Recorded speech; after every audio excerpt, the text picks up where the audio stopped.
Row. Nick Dewey. There is a legend out there, a legend that says that there is this one thing, this one amazing thing that will provide you with eternal youth or something pretty close to it.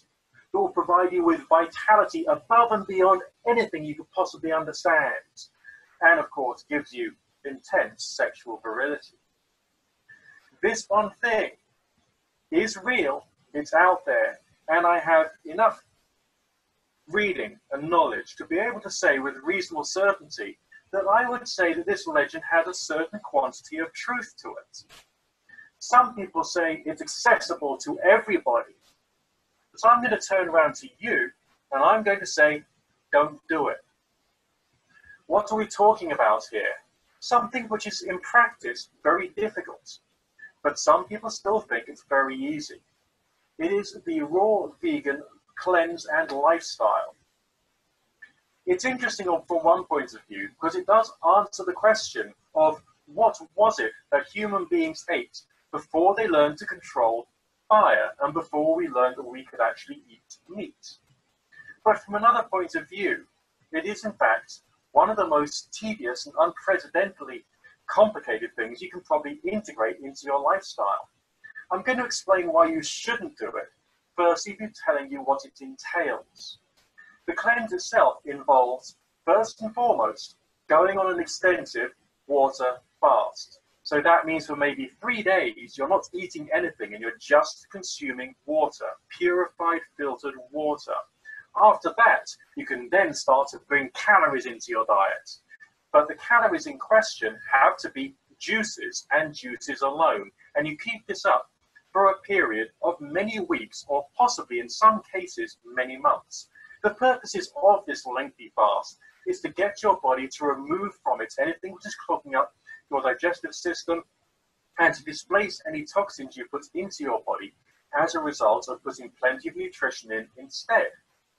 After this long phase of doing juices and juices alone, you then go on to green smoothies, green leafy vegetables plus fruits, all whisked up together within your blender. And you carry on with that, again, for many weeks or many months, prior to going on to the full solid food diet, comprising exclusively fruits, vegetables, nuts, and seeds, and nothing else, nothing cooked, everything organic.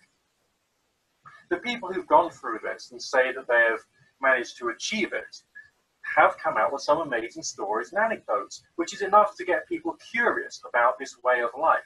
But have you tried it? Just to give you one of the drawbacks, one of the original authors upon this particular diet and lifestyle sold his instruction manual for $35. Strangely enough, the book itself could be read in just 90 minutes. It was a very slender volume.